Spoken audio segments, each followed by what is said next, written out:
내가 곧 길이요 진리요 생명이니 이렇게 우리에게 소개를 하셨습니다. 예수님만이 길이고 생명이고 진리가 되셔서 이제 우리는 그분만을 바라보기를 원합니다. 우리의 삶이 주님을 따라가는 삶이 되게 하여 주시옵소서. 예수님 이름으로 기도드리옵나이다. 아멘. 오늘 본문 말씀 누가복음 4장 16절부터 20절까지입니다.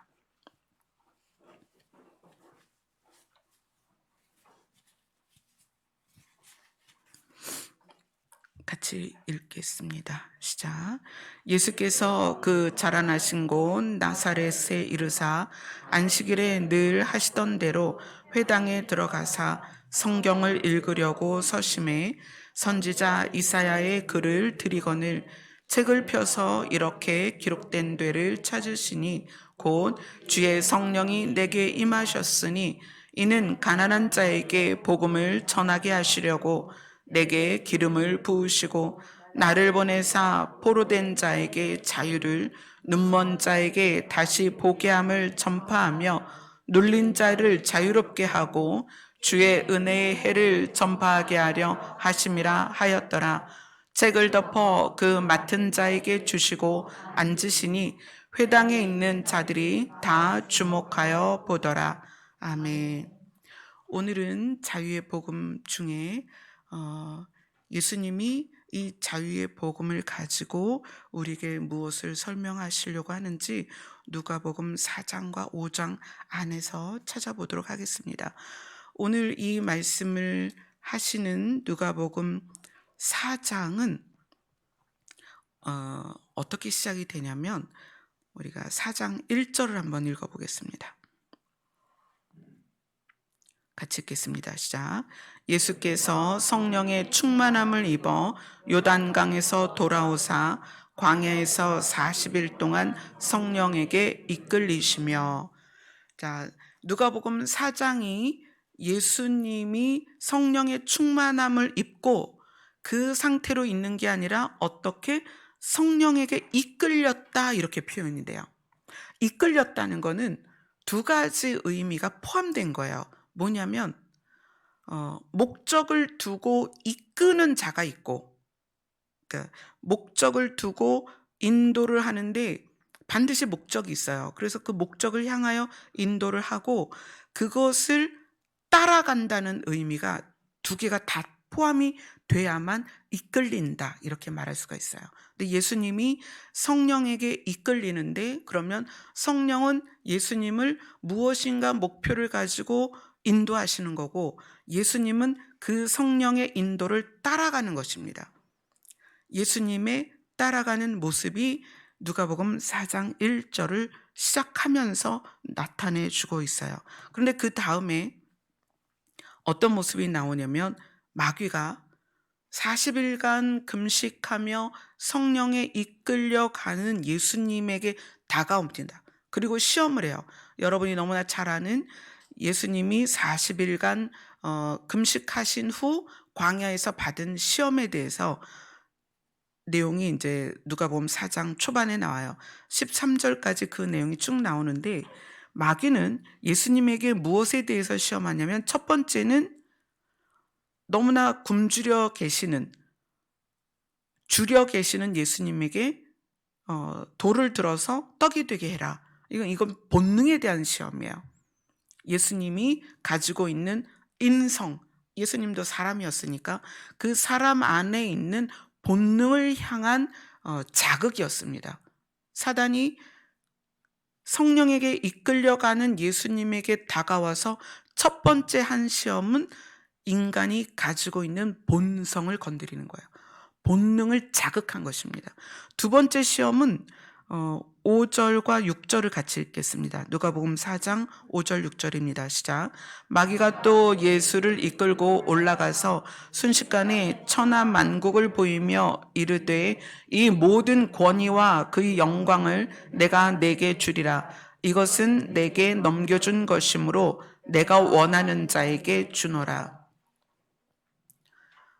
아담과 하와가 에덴에서 세상으로 쫓겨난 상태에서 하나님께서 세상을 어떻게 하셨다? 저주하셨다. 저주 가운데 그 세상의 모든 권위와 영광이 마귀에게 속하게 됐다라는 것을 우리가 성경을 통해서 알고 있고, 마귀도 그걸 알고 있어요. 모든 권위와 영광이 내 것이다. 그래서 내가 너에게 줄 수 있어. 그러니까 어떻게 해라? 나에게 절해라 이래요. 그러니까 예수님이 처음 시험에서는 본능을 자극을 했는데 거기에 넘어가지 않으셨죠. 그 다음에 세상의 물질과 부귀와 영광과 권위에 대해서, 천하만국의 권위와 영광을 내가 줄 테니까 나에게 굴복해라. 근데 예수님이 그것도 단호히 거절합니다. 나는 하나님만 섬길 거야. 근데 세 번째는 예수님을 성전 꼭대기로 데리고 올라가서 너 여기서 떨어져 봐. 뛰어내려 봐. 하나님이 너의 아버지라면 너를 땅에 떨어져서 죽지 않도록 받쳐주실 거야. 근데 그게 예수님 입장에서 이것을 만약에 진짜 뛰어내린다면, 뛰어내릴 때 마음은 그거겠죠. 하나님은 내 아버지니까 나를 분명히 받아주실 거야. 그런데 마귀의 의도는 뭐냐면, 예수님이 만약에 뛰어내린다면 예수님이 하나님이 자기를 그렇게 받쳐줄 거라는 믿음보다는 하나님이 진짜 그렇게 하실까? 이게 아담에게 주었던 사단의 질문이었거든요. 너 이거 먹으면 진짜 죽을까? 그거였거든요. 그러니까 아담과 하와가 글쎄 이거 먹으면 진짜 죽을까? 이건 뭐죠? 하나님에 대한 신뢰의 문제라는 거예요. 그러니까 예수님이 그 단호하게 얘기합니다. 주 너희 하나님을 시험하지 마라. 나는 하나님을 신뢰하기 때문에 이런 것으로 하나님이 정말 나를 발을 받쳐 주실까? 땅에 떨어져서 죽지 않도록 해 주실까라는 시험을 하지 않는다는 거예요. 시험이라는 거는 우리가 학교 다닐 때 시험 많이 봤잖아요. 이 학생이 이 본문에 있는 내용을 이해를 했는가 못했는가, 그거를 테스트하는 거거든요. 여기에서 시험은 그거예요. 하나님을 테스트하는 거예요. 그러니까 예수님이 단호히 거절합니다. 너 하나님을 테스트하지 마. 나는 하나님을 신뢰하니까. 그러고 나니까 마귀가 누가복음 4장 13절에 뭐라고 나와 있냐면 떠나니라 이렇게 얘기해요. 자, 이것을 큰 그림으로 본다면 성령이 인도하시는 대로 따라가면 그 사람에게서는 그것이 확실하게 성령을 따라가는 자에게 무슨 현상이 나타나느냐? 마귀는 떠나갑니다. 왜? 이 사람이 성령이 충만해서 성령을 따라가기 때문에 자기 자신이, 마귀가 가지고 있는 능력, 인간의 본성이나 감정을 자극하는 것과 그 다음에 세상의 것으로 유혹하는 것과 하나님을 신뢰하지 못하도록 하는 것들로 이 사람을 흔들 수 없기 때문에 마귀가 스스로 떠나는 거예요. 그런데 여기 13절에 뭐라고 얘기했냐면 얼마 동안 떠난다. 그 얘기는 마귀가 다시 올 수 있다는 얘기예요. 그리고 또 이 사람을 흔듭니다. 이 사람이 성령의 이끌리심을 받고 있는지, 성령의 인도를 따라가고 있는지 사단이 와서 다시 시험을 해요. 그래서 예수님에게조차도 마귀는 떠났지만 단서가 있는 거예요. 얼마 동안. 그러면 이 마귀가 얼마 지나고 나서 예수님을 넘어뜨리기 위해서 다른 방법으로 또 계속 접근했을 거라는 거예요. 그러니까 우리 입장에서 마귀는 우리가 성령에게 이끌려 가면 우리를 떠나지만, 우리가 성령에 이끌림 받지 못할 때 성령은 인도하시겠지만 우리가 안 따라가는 거죠. 그러면 마귀는 우리에게 와서 우리를 미혹하거나 흔들 수가 있다는 거예요. 자, 4장 13절까지는 그런 내용이고요. 그리고 이제 우리의 본문, 우리가 읽었던 본문이 나오죠. 그리고 나서 본문 다음에 나오는 내용들 21절부터 30절까지는 뭐에 대한 내용이냐면 나사렛에 있는 예수님의 친족들, 그리고 예수님이 자랄 때 함께 자랐던 동네 사람들은 과거의 기억 때문에 예수님을 메시아로 인정하지 않았다. 그래서 어떻게 하려고 그래요? 29절에 보니까 동네 밖으로 쫓아내어 그 동네가 건설된 산 낭떠러지까지 끌고 가서 밀쳐 떨어뜨리자. 이렇게 마음을 먹었다는 거예요. 그 동네 사람들이 예수님을 메시아로 받아들일 수 없었다는 거예요. 그래서 그들이 얘기하죠. 아니, 이 사람이 요셉의 아들이 아니냐. 우리랑 한 동네에서 구슬치기 하고 딱지치기 했던 요셉의 아들 예수 아니냐. 그런 그가 하나님의 아들이라고 하니까 죽여버리자 그랬던 거죠. 자, 예수님이 복음을 가지고 오셔서 우리에게 자유를 선포합니다. 나는 너희에게 자유를 주려고 왔다. 그래서 마음이 상한 자든 마음이 상처 입었든 마음이 산산이 부서졌든 또는 또 다른 이유로 매이고 붙들리고 잡혀있는 너희들에게 자유를 주려고 왔다. 그것을 선포하시고, 그리고 누가복음 4장 31절부터 41절에는 무슨 이야기가 나오냐면 귀신이 사람들에게서 떠나고 질병이 떠나는 모습들이 쭉 나와요. 예수님은 실제적으로 삶 가운데에서 사단이 쫓겨나가고 질병이 떠나는 것을 본을 보여주십니다. 내가 너희에게 자유를 준다는 것은 실제다. 이렇게 땅에서도 나타나지만 그러나 진짜 중요한 것은 그 다음에 42절, 43절에 나옵니다. 누가복음 4장 42절, 43절을 같이 읽겠습니다. 시작. 날이 밝음에 예수께서 나오사 한적한 곳에 가시니 무리가 찾다가 만나서 자기들에게서 떠나시지 못하게 만류하려 하매 예수께서 이르시되 내가 다른 동네들에서도 하나님의 나라 복음을 전하여야 하리니 나는 이 일을 위해 보내심을 받았노라 하시고, 예수님이 귀신을 쫓아내고 질병을 고치는 걸 보면서 사람들이 예수님을 묶어두려고 하는데, 사단이 예수님에게 접근했을 때 세상의 것으로 유혹했죠. 근데 사람들이 예수님을 떠나지 못하게 만류할 때 이유가 뭐냐면 자기들의 유익을 위해서였어요. 아, 이런 예수님이 우리 동네에서, 우리 집에서 우리와 함께 살면 우리는 귀신 들릴 일도 없고 질병에 걸려서 고생할 일도 없고 이런 분이 우리 동네에 있으면 정말 좋겠다. 자기들의 유익을 위해서 예수님을 떠나지 못하게 만류를 합니다. 이것이 현재 우리의 교회의 모습이에요.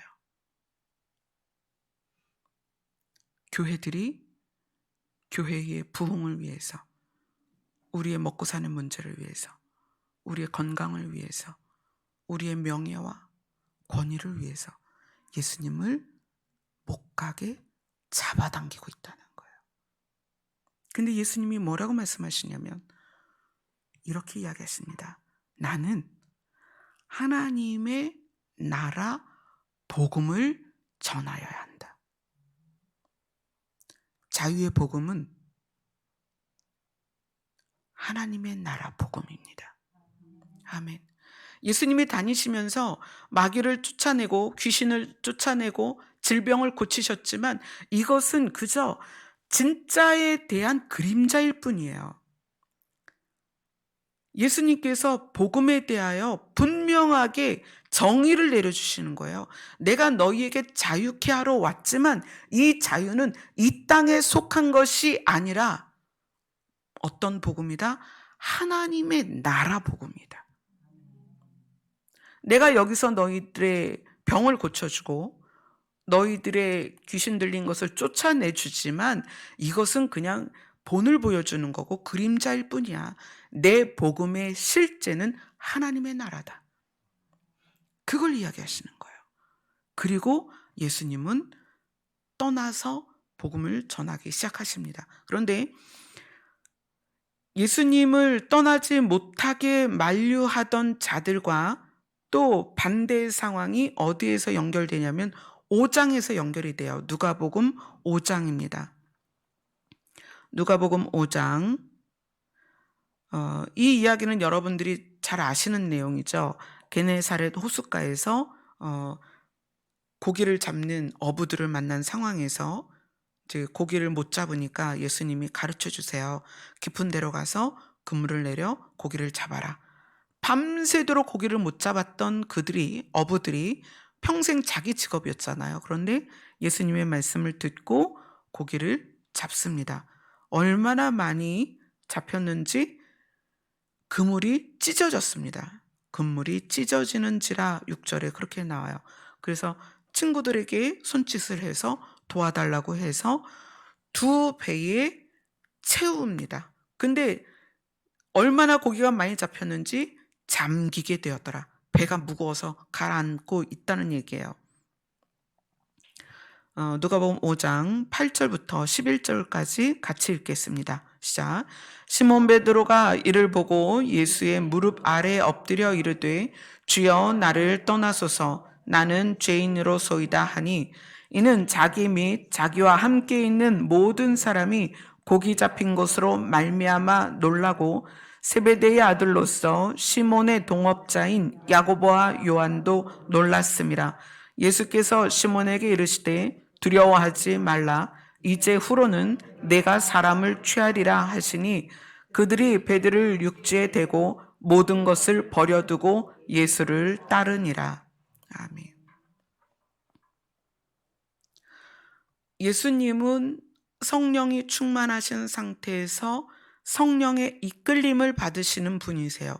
성령의 이끌림을 받으셨다는 것은 성령이 목적을 가지고 인도를 하시는데 성령의 목적은 예수님이 하나님의 나라 복음을 전하게 하는 거예요. 그래서 예수님이 이 성령의 이끌림을 따라서 복음을 전하러 다니고 계시는 거예요. 그러다가 오늘 누구를 만났냐면 베드로와 야고보와 요한을 만납니다.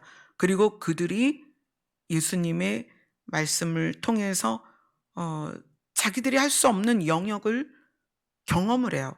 그리고 이분은 정말 놀라운 분이구나 그랬을 때 예수님이 그들에게 이야기를 하십니다. 너희가 나중에 사람을 취하게 될 것이다. 지금은 너희들이 물고기를 잡지만 이제 사람을 취하게 될 것이다. 이렇게 했을 때 그들이 배들을 육지에 대고 어떻게 했다? 예수를 따르니라. 아멘. 그리고 나서 이제 누가복음 12장부터 16장까지 보면 13절을 보겠습니다. 누가복음 5장 13절 시작. 예수께서 손을 내밀어 그에게 대시며 이르시되 내가 원하노니 깨끗함을 받으라 하신데 나병이 곧 떠나니라. 자, 보세요. 일관성이 있죠. 예수님에게는 귀신이 떠나고 나병이 떠나고 그죠? 시험을 하던 마귀가 떠납니다. 우리의 삶은 그 능력이 있어요. 왜 그러느냐? 오늘 준영 형제가 예수 그리스도로 옷을 입었습니다. 그래서 사람의 눈으로는 사람의 준영이가 보이지만 하나님의 눈으로는 준영이를 덮고 있는 준영이의 옷이 예수님이라는 걸 하나님은 보고 계세요. 그래서 하나님만 그걸 보는 게 아니라 마귀도 그걸 본단 말이에요. 아, 저 사람은 예수로 옷을 입었구나. 그럼 어떻게 되겠어요? 떠나니라. 아멘. 떠납니다. 그 대신 예수로 옷을 입은 준영이는 이제 어떻게 해야 돼요? 성령의 이끌림을 받아야죠. 성령이 목적을 두고 인도하시고 준영이는 그 성령을 따라가야 돼요. 그것에 대한 모습을 오늘 베드로가, 야고보가, 요한이 배를 버려두고 어떻게 했다? 예수를 따르니라. 이렇게 표현이 되고, 그리고 예수님이 가시는 곳마다 나병이 떠나고 그 밑에 또 병도, 그 예수님에게 모이는 사람들의 수많은 병들이 떠나는 모습을 볼 수가 있어요. 중풍병자를 고치는 내용이 나오죠. 쭉. 그리고 나서 누가복음 5장 27절, 28절을 같이 읽겠습니다. 시작. 그 후에 예수께서 나가사 레위라 하는 세리가 세관에 앉아 있는 것을 보시고 나를 따르라 하시니 그가 모든 것을 버리고 일어나 따르니라. 이 세리 레위는 나중에 예수님이 마태라는 이름을 주세요. 그래서 여러분이 잘 아는 마태복음의 저자 마태입니다. 이 마태의 직업이 세리다. 그런데 예수님이 나를 따르라 하니까 그가 일어나 따르니라. 그런데 이 베드로와 야고보와 요한 그리고 마태에 이르기까지 일어나 따르는데 그냥 따르는 게 아니라 전제 조건이 붙어 있어요. 동일합니다. 어떤 거냐면 누가복음 5장 11절에 보면 그들이 배들을 육지에 대고 모든 것을 버려두고 예수를 따르니라. 이렇게 표현이 돼 있죠. 그리고 28절에 누가복음 5장 28절에 그가 모든 것을 버리고 일어나 따르니라. 이렇게 돼 있어요. 버리고 예수님을 따른다는 것은 예수님이 40일 금식하고 그때 이제 성령의 인도를 따라 이끌림을 받을 때에 사단이 와서 예수님께 주었던 시험들의 내용을 생각해 보세요. 본능. 그죠? 배고픈 사람에게 가장 큰 본능이 먹고자 하는 본능이거든요. 사단은 본능과 세상의 권위와 영광을 그리고 하나님에 대한 불신을 예수님에게 가지고 왔어요. 근데 예수님은 그것에 넘어가지 않았죠. 예수님을 따라간다는 것은 이러한 부분들이 우리에게서 내려놓아져야 돼요.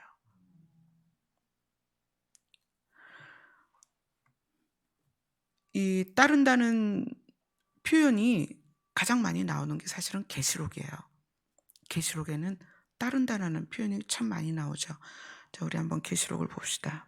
요한계시록 14장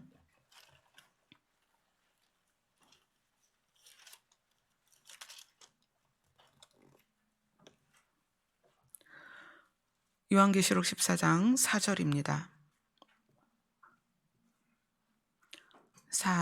14장 4절 5절 같이 읽습니다. 시작.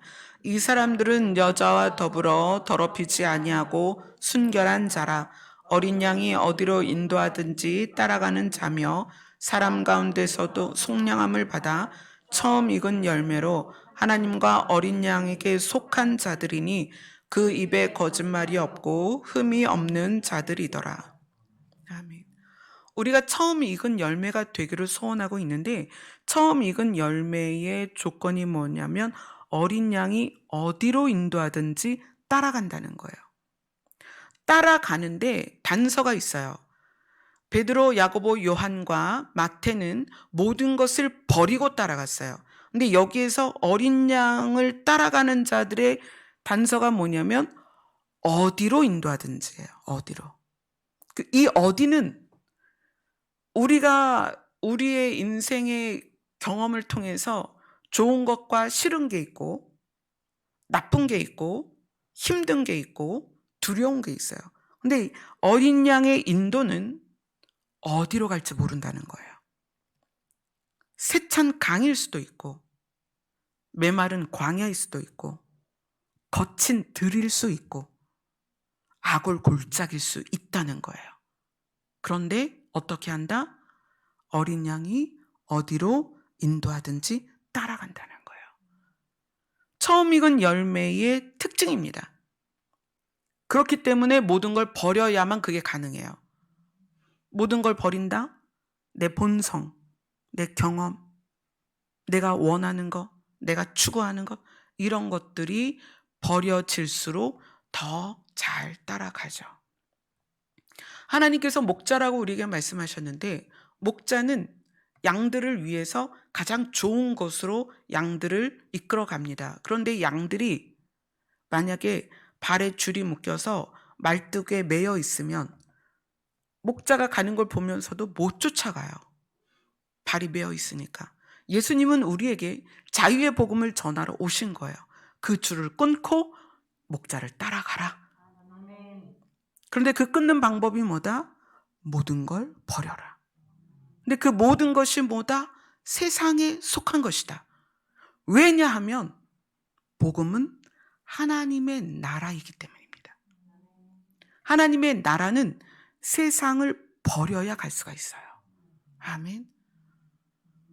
세상은 당장 경험하는 거예요. 자, 예수님에게 마귀가 가장 먼저 시험한 것이 돌을 가지고 떡을 만들어서 너의 배고픔을 채워라. 우리가 아무리 진수성찬으로 아침에 정말 배가 부르게 먹어도 점심엔 또 배고프고 저녁엔 또 배고파요. 전날 아무리 좋은 걸 많이 먹었어도 그 다음 날은 또 배고파요. 우리의 본능은 그렇다는 거예요. 그런데 어떻게 해라? 그것까지도 버리고 주를 따르라는 거예요. 이 따르라는 것이 다른 표현으로는 동행이라는 의미가 있어요. 동행이라는. 그 동행의 대표적인 사람이 누구예요? 에녹이죠. 창세기 5장으로 갑니다.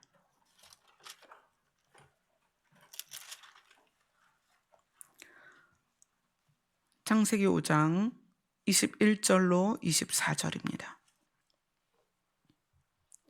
같이 읽겠습니다. 시작.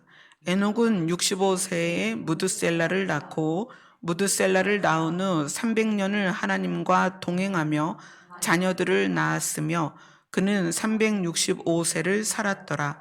에녹이 하나님과 동행하더니 하나님이 그를 데려가심으로 세상에 있지 아니하였더라. 여기서는 동행이라는 단어를 썼는데 이 동행은 원어를 살피면 따라가다라는 의미예요. 따라가다는 동행이라는 의미가 있었는데 여기서의 동행에는 또 따라가다라는 의미예요. 근데 이 따라간다는 게 어떤 뉘앙스냐면 따라간다는 거는 따라간다는 거는 이제 여러 가지 의미로 따라갈 수가 있는데 제자가 스승을 따라가는 그런 의미예요. 본받고 따라가는 거죠. 본을 보며 따라가는 거예요. 에녹이 우리가 볼 때의 휴거의 본복입니다. 그렇죠? 이 창세기 5장에서 이 창세기에서 하나님께서 사람들에게 어떤 본을 먼저 우리에게 가르치셨냐면 하나님을 따라가다가 죽음을 보지 않는 이해를 우리에게 본보기로 창세기 5장에 넣어주셨어요. 그리고 계시록에서 우리에게 예수님을 따라가면서 죽음을 보지 않고 처음 익은 열매가 되는 것에 대해서 이야기를 해주시는 거예요. 그러면은 정말 이 성경 자체, 이 전체는 시작부터 끝까지 하나님은 우리에게 어떤 놀라운 사실을 이야기를 하는 거예요. 너희가 하나님을 따라오면, 예수님을 따라가면, 성령을 따라가면 죽음을 보지 않고 하늘에 올라갈 수 있다. 네. 그 예를 보여주시는 거예요. 그리고 예수님조차도 예수님이 전하시는 복음에 대해서 하나님의 나라 복음이다. 이렇게 얘기를 하세요. 그러면 우리가 어 교회를 다니는 이유, 교회를 다니는 이유, 이것이 이제 정리가 돼야 돼요. 교회를 다니는 이유는 세상의 것을 위한 것이 아니다. 교회를 다니는 이유는 에녹처럼 또는 처음 익은 열매처럼 하나님의 나라에 가기 위해서 다니는 거다. 그러면 그 교회 다니는 것으로 끝나느냐? 아니요. 교회를 다니는 걸로 해결되지 않습니다. 해결 방법은 예수님을 따라가는 거예요. 근데 예수님을 따라가는 건 어떻게 해야 된다? 모든 것을 버려야 된다. 저의 남편이 2007년 8월에 개척을 하면서 목회가 시작이 됐어요. 그래서 저는 이제 그때는 남편을 돕는 역할을 했죠. 주방에서 늘 음식을 장만하고 성도들을 음식을 대접을 하고 청소를 하고 그게 저의 몫이었어요. 그래서 남편이 2015년 세상을 떠날 때까지 그 기간 동안 저의 사역은 열심히 밥하고 청소하고 설거지하고 성도들을 돕고 그리고 나중에는 이제 아픈 남편을 돕는 그것이었어요. 그리고 나서 저의 사역에 대해서 하나님께서 알려주실 때 하나님께서 목자는 하나님이시라는 거예요. 목사가 목자가 아니라는 거예요. 저는 그때까지 목사가 교회의 리더이고 목자라고 생각했어요. 그래서 너무나 잘못된 이해들을 교회나 이제 목회자의 잘못된 이해들을 많이 봤기 때문에 남편이 사역할 때 저에게 신학을 해서 목사 안수를 받으라는 권유를 굉장히 여러 번 했어요. 근데 제가 싫다고 했어요. 너무나 잘못된 선례들을 많이 봐왔고 아버지도 목사님이고 작은아버지도 목사님이고 남편도 목사다 보니까 주변에 목사님이 너무 많아요. 그러니까 안 좋은 선례들을 너무 많이 보니까 저는 자신이 없었어요. 안 하겠다. 남편이 여러 번 신학을 권유했는데도 하질 않았어요. 그러니까 청년 때 결혼 전에 전도사까지만 받아놓고 그리고는 이어서 하질 않았어요. 그런데 하나님께서 남편이 이제 하나님의 부르심을 받은 이후에 목사가 목자가 아니고 하나님께서 목자라는 거예요. 그래서 너는 그냥 따라와. 그냥 나를 따라와. 정말요? 정말 제가 주님만 따라가면 돼요? 저 아무것도 안 해도 돼요? 그래, 내가 목자인데.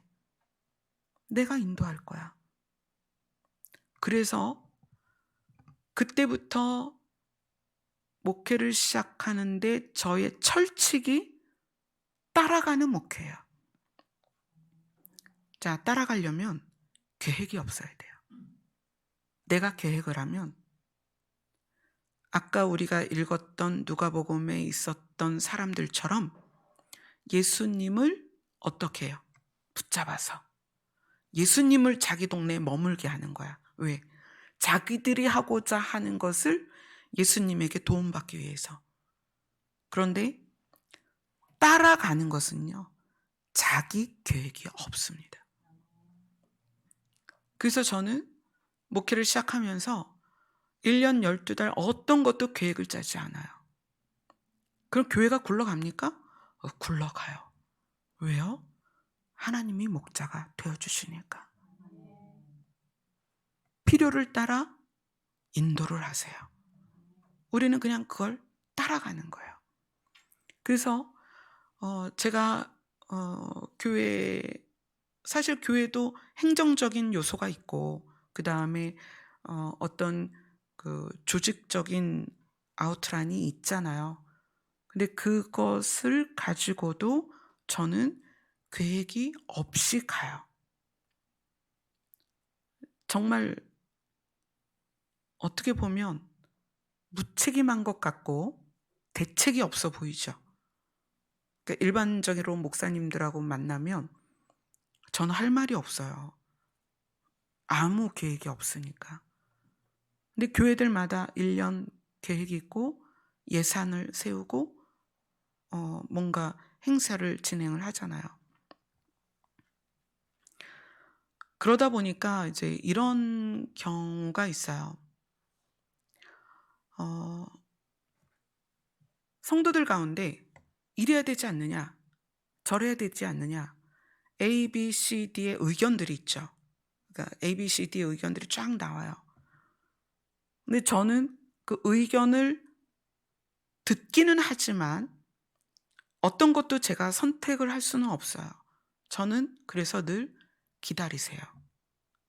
저 자신도 기다려요. 그런데 하나님은 때를 따라 정말 정확하게 인도를 하십니다. 뭐 그게 이제 강단에 앉아서 뭐 음성을 듣고 계시를 받고 막 그런 인도가 아니라 상황들을 인도를 하신다는 거예요. 그래서 가야 할 길을 가게 하세요. 근데 그게 어쩔 때는 A를 원했던 사람이 자기가 말한 대로 가는 것처럼 느껴질 때가 있고, D를 말한 사람이 내가 말한 의견대로 가네? 이렇게 볼 수도 있어요. 그러나 결과적으로는 어떻게 가는 거냐면 하나님이 인도하고자 하는 대로 가는 거예요.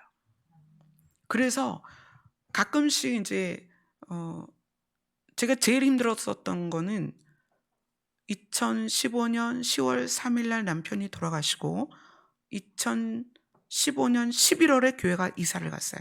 11월 26일이 교회 이사 날짜였어요. 그러면 남편 돌아가시고 그 다음 달에 이사 간 거예요, 교회가. 그 얼마나 정신이 없겠어요. 장례 치르고 바로 그 주부터 설교를 해야 했고, 또 성도들이 이사를 가자고 못 있겠다고 하니까 이사 갈 곳을 찾아서 이사를 하는 과정에서 성도들이 딱 두 편으로 나뉘었어요. 아침에는 A팀이 와서 저에게 B팀에 대해서 막 뭐라고 하고, 그 다음날 저녁에는 B팀이 와서 목사님 A팀이 어쩌고 저쩌고 교회 못 다니겠어요? 막 이러고 A팀, B팀이 맨날 와서 저한테 그러는 거예요. 정말 참담하더라고요. 남편은 세상을 떠나고 이미 그때 찬미는 2015년 3월부터 아팠으니까 그때 굉장히 안 좋을 때였어요. 침대에서 일어나지도 못할 때였고, 그런 상황에서 교회는 이사를 해야 되고 교회가 이사를 가니까 집도 이사를 해야 되는 그런 상황이었어요. 그런데 A팀, B팀이 매일 싸우는 거예요. 아침에는 이 팀이 오고 저녁에는 이 팀이 오고. 그리고 이사를 하고 나서 제가 선포를 했어요. 다 직분 내려놔라. 반주자, 찬양 인도자, 찬양단, 사역자들 다 내려놓고, 그때 기도 제목, 그 기도의 타이틀을 뭐라고 했냐면 무릎으로 올라가는 골고다 기도회, 이렇게 했어요. 그거를 2015년 12월 달에 그렇게 했어요. 그런데 한 팀이, 목사님이 그렇게 말하는 거는 이쪽을 편들어 주는 거라는 거예요. 왜 우리가 잘못한 게 없고 이쪽이 잘못했는데 우리까지 다 직분을 내려놓고 기도를 하라고 하냐? 우린 그럴 수 없다. 그래서 나갔습니다. 찬양 인도자, 찬양팀, 재정 맡은 참회까지 다 나갔어요.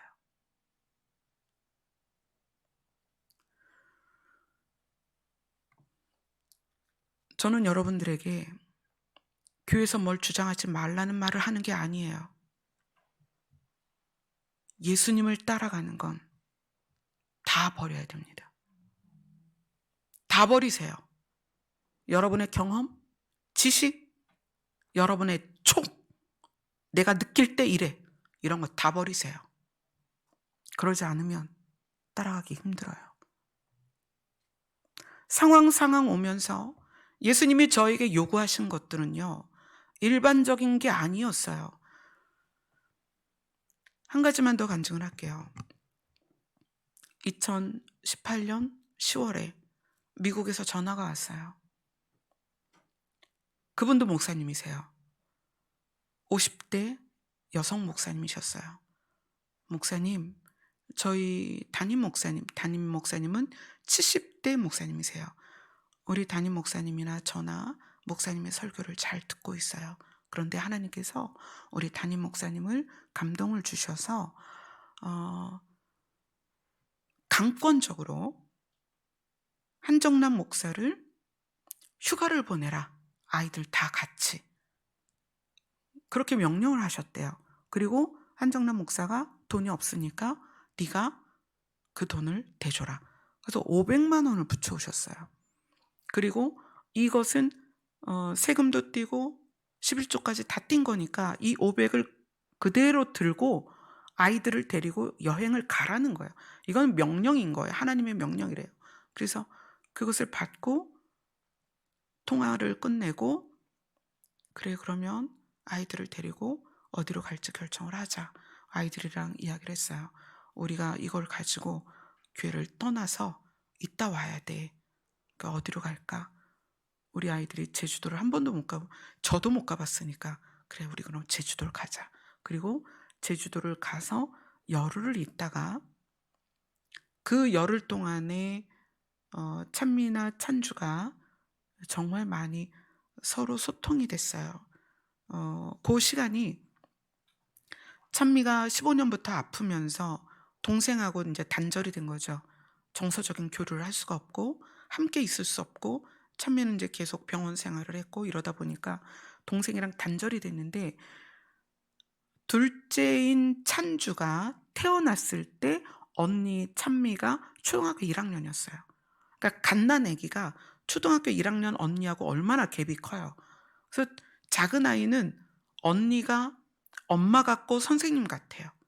그런데 그 언니가 2015년부터 아프면서 정서적으로도 분리되고 육체적으로도 분리되고, 또 동생 입장에서 언니를 두려워하기도 하고 이런 시간들이 많이 있었어요. 근데 그것을 많이 해소시켜준 여행이었고, 근데 그 여행을 마치고 오는 날 택시를 타고, 이제 제가 운전을 못하니까 거기에서 펜션을 얻어놓고 거의 그 펜션 주변에서만 놀았어요. 그리고 가끔 이제 택시 타고 왔다 갔다 하고, 그냥 마지막 날 택시 타고 공항을 오는데 뭔가가 이렇게 몰려오는 거예요. 느낌이. 아, 하나님께서 뭔가 말씀을 하시겠구나. 무슨 말씀을 하실까? 열흘을 쉬게 했는데 이 열흘 만에 무슨 명령을 하실까? 비행기를 타는데 그때부터 하나님 말씀하시는 거예요. 이제 너희는 드리는 예배로 가라. 너희는 이제까지 은혜를 받고 말씀을 듣고 감동을 받고 이게 다 너희가 받는 예배였다. 이제 너희는 너희 자신을 드려라. 그럼 하나님은 어떻게 해? 이제까지 이 예배 형식이 이랬었는데 드리는 예배는 그럼 어떻게 해야 돼요? 모든 순서 다 빼고 찬양과 말씀과 기도만 해라. 그래서 올라오자마자 구리에 도착해서 선포를 했어요. 여러분들, 이제 우리는 하나님께 받는 예배에서 드리는 예배로 갈 것입니다. 그래서 다 빼고 11시에 시작하면 찬양하고, 그래서 순서도 모든 게 다 생략이 됐어요. 찬양하고 말씀 듣고 그 다음부터 오후 4시까지 기도였어요. 풀로. 그리고 식사는 돌아가면서 기도하다가 올라가서 밥 먹고 내려서 기도하고. 근데 그때 단서를 주셨어요. 드리는 예배로 가면 교회가 반토막이 될 거다. 그러시는 거예요. 뭐 그래도 할 수 없죠. 하나님께서 그렇게 명령을 하셨으니까 그렇게 할게요. 그리고 드리는 예배로 갔는데 정말 성도가 반토막이 됐어요. 나간 가정이. 그러니까 재미가 없는 거예요. 교회를 왔는데 아침에 11시에 예배를 시작해서 오후 4시까지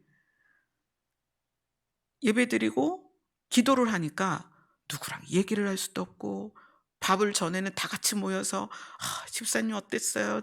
권사님 어땠어요? 막 이러고 밥을 먹어야 되는데 밥도 따로따로 먹어야 되고 일률적으로 못 먹고 이렇게 다 이렇게 지그재그로 밥을 먹으니까 재미가 없는 거예요. 한두 가정씩 사라지더라고요. 그래서 나중에 제가 부목사님께 말씀을 드렸어요. 한번 체크를 해달라. 딱 절반 가정이 나갔다고 말씀하시더라고요.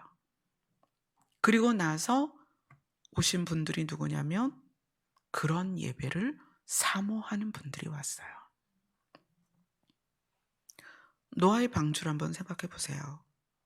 그 심판을 이기고 방주로 들어와서 살았던 노아 가족 말고 누가 있었어요? 수많은 동물들이 있었어요. 근데 그 동물들이 지나가다 우연히 배에 탄 게 아니에요. 하나님이 그들에게 명했을 때 뭐 네 발 달린 놈도 있을 거고 날개 달린 놈도 있을 거고, 그들이 그 방주로 몰려올 때에는 빨리 달리는 놈도 있겠지만 걸음이 느린 애들도 있잖아요. 나무늘보 같은 애들은요, 움직임이 눈에 안 보인대요. 근데 지는 움직이고 있어.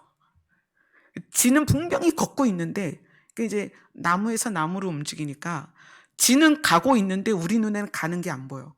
그 정도로 느린 게 나무늘보예요. 그 나무늘보가 방주까지 얼마나 오래 걸려서 왔겠어요. 그런데 중요한 건 그들이 자기들의 본성을 거슬러 왔다는 거예요. 날아다니는 새가 배 안으로 들어온다는 거.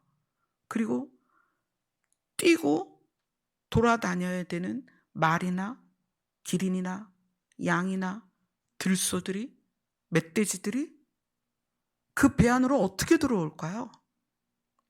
자기들의 본성을 버린 거예요. 무엇 때문에? 하나님의 명령 때문에. 무슨 명령이에요? 모두가 심판으로 죽었을 때 너희가 그 종을 이어가야 된다. 사명이에요. 대단한 사명이죠. 그걸 위해서 그들이 자기들의 본성을 거슬러 배에 올라온 거예요. 그리고요, 동물들은요, 자기의 영역을 안 떠납니다. 그래서 자기의 그 체액을 묻히거나 냄새를 발라서 자기의 범위를 딱 정하죠. 다른 놈들 못 들어오게. 여기는 내 땅이야. 여기는 나만 살 거야. 그 얘기는 걔네는 거기를 잘 안 나와요. 그런데 수많은 동물들이 자기의 영역을 벗어났다는 거예요. 그리고 방주 안으로 들어왔어요. 그래서 그 수많은 종이 유지가 됐다는 거예요. 이 땅에. 사람은 8명밖에 안 탔는데요. 수많은 동물들이 그 배로 몰려왔어요. 자기들의 본성을 거슬렀다는 거예요. 예수님을 따라간다는 것은 우리가 육체로 가지고 있는 모든 본성을 거슬러야 됩니다. 여러분, 느낌 신뢰하지 마세요. 내가 이렇게 느꼈어. 난 이렇게 생각해. 이게 맞아. 하나님 앞에서는 그런 거 없어요. 여러분, 하나님을 따라가는 거 빨리 버릴수록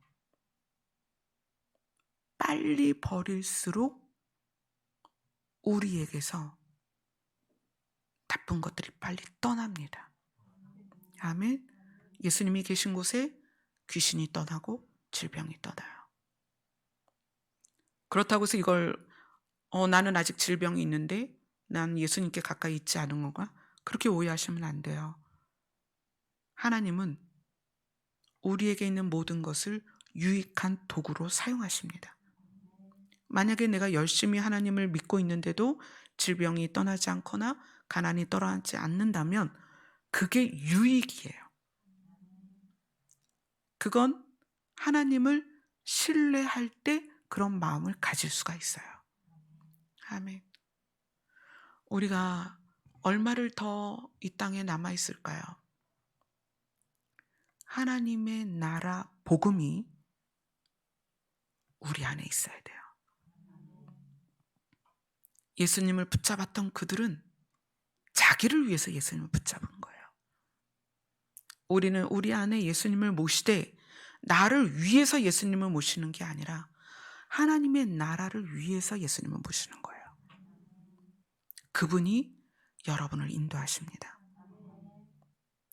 어떤 청년이, 그 청년은 1년, 2년 직장을 오래 못 있어요. 한 1년 있거나 2년 있거나 그러면 꼭 이직을 해요. 그 청년이 저한테 질문을 했어요. 목사님, 저 이번에 간 직장이 너무 마음에 안 들어요. 옮기고 싶어요. 그래서 제가 부탁을 했어요. 네가 옮기고 싶을 때 옮기지 말고 좀 기다려봐. 하나님이 좋은 곳을 인도해 주실 거야. 하나님이 인도하시는 걸 어떻게 알아요? 상황이 그렇게 될 거야. 그럼 진짜 그냥 여기 다니면 좋은 데로 가요? 기다려봐. 상황이 그렇게 될 거야. 내가 이제 중보를 할게. 너가 그 직장이 그렇게 마음에 안 들면 좋은 직장 가도록 중보를 할 테니까 기다려봐. 상황이 만들어질 거야. 나 나가야지. 나 그만해야지. 나 어디 가야지. 그러지 말고 기다려봐. 그리고 나서 한 반년쯤 있다가 잘렸어요. 그럼 뭐 어떡하겠어요. 잘렸는데 나와야지. 그죠? 그리고 나서 아주 좋은 직장이 기다리고 있었어요. 잘렸는데 더 좋은 직장으로 갔어요. 그래서 제가 그 청년한테 그랬어요. 이런 경험을 계속해. 기다려. 상황이 바뀔 거야. 하나님은 만물을 움직이십니다. 무엇 때문에? 우리의 유익을 위해서. 어떤 유익? 우리를 하나님의 나라로 데려가기 위해서. 아멘. 우리가 초기 믿음 때 처음 하나님을 믿으면 그런 경험을 많이 해요. 기도하면 응답을 잘 해주세요. 하나님 있잖아요. 제가 이런 일이 있는데요. 하나님 어떻게 해요? 도와주세요. 그럼 그 일이 탁 돼요. 그건 왜 그러겠어요? 하나님을 경험시키는 거죠. 내가 하나님이다. 내가 너를 도와줄 수 있고 내가 너를 사랑해. 내가 너를 지켜줄 거야. 그런데 그것이 그 경험을 계속 가지고 하나님을 나를 위해 쓰면 그 다음부터 신앙이 어긋나기 시작해요. 우리는 내 기도를 하나님이 잘 들어주신다. 그러니까 내가 원하는 건 앞으로도 하나님이 들어주실 거야. 그런 경험에서 멈춰야 돼요. 그리고 어떻게 해야 돼요? 이제는 하나님이 원하는 길로, 예수님이 어디로 인도하든지 따라갈 마음을 가져야 되는 거예요. 그거는 하나님이 우리를 하나님의 복음, 하나님의 나라의 복음의 결과, 우리를 하나님의 나라로 인도하실 것에 대한 기대와 소망, 신뢰가 있어야 된다는 거예요. 그래서 제가 여러분들에게 늘 말씀을 드리는 거예요. 기도하세요. 근데 그 기도가 자꾸 나를 위해서 예수님을 못 가게 붙들고 있었던 그 사람들 같은 마음이었던 거예요. 기도라는 단어를 쓸 때. 그래서 제가 그 기도라는 단어를 잘 안 쓰고 이렇게 얘기하죠. 하나님 앞에 머물러라. 하나님 앞에 머물러라. 다 버리고. 그러면 하나님은 어떻게 하신다? 인도하십니다. 하나님은 우리를 유익하게 인도하십니다. 그 유익의 결과는 하나님의 나라입니다. 아멘. 기도하겠습니다.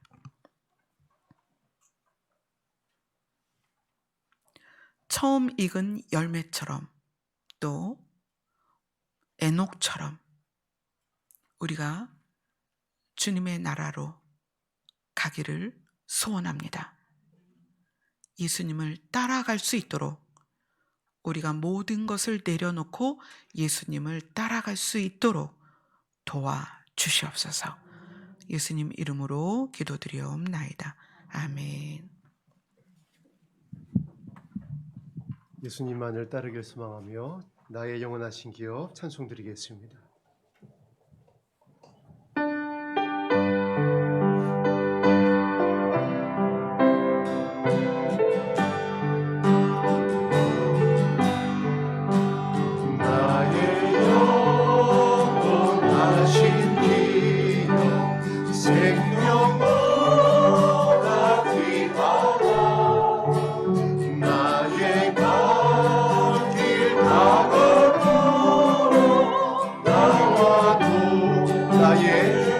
영원하신 기업 나의 영원하신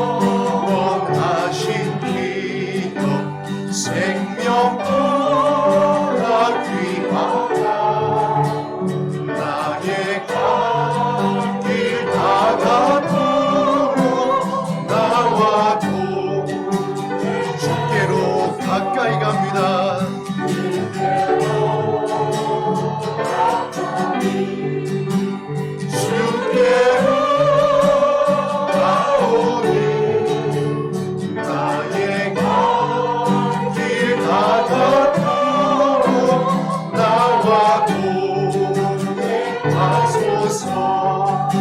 세상 우리 아들 한바 모든 병에 버리고 험한 길 가는 동안 나와도 행하소서 주께로 가까이 주께로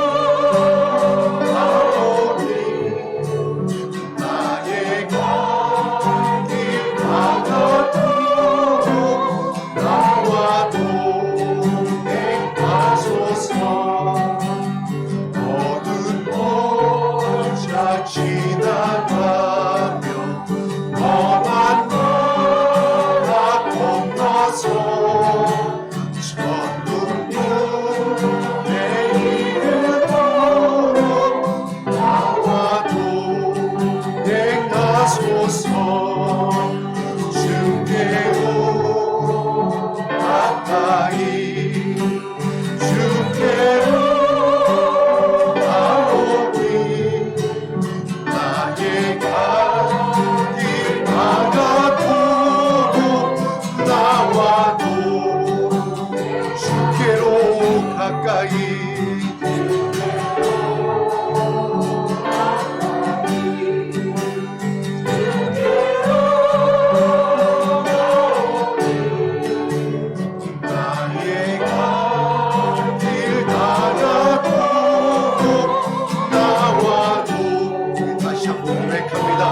나의 영원하신 기업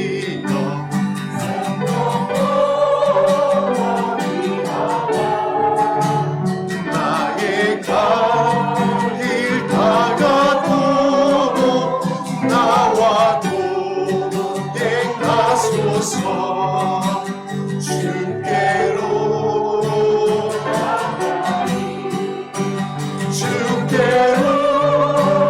가오니 나의 갈 길 다가도록 나와도 행하소서.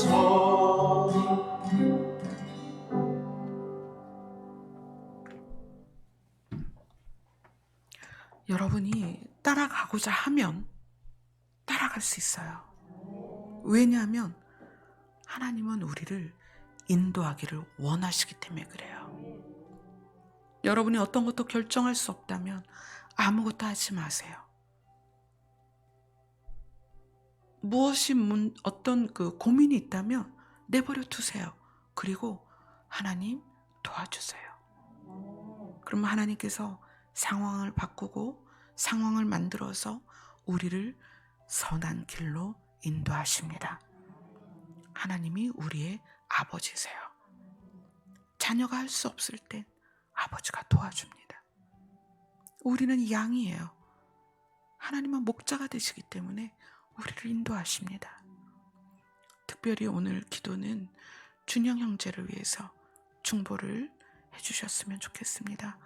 준영 형제는 할머니, 아버지, 어머니, 누나들 그리고 본인에게 이르기까지 혼자서 그 생명의 길을 혼자 가고 있어요. 그래서 여러분들이 오늘도 또 앞으로 기도하실 때마다 생각나실 때 우리 준영 형제를 위해서 중보를 해주시고요. 오늘 기도 시간에 많은 부분을 우리 준영 형제와 그 가정을 위해서 중보를 해주셨으면 감사하겠습니다. 기도하겠습니다.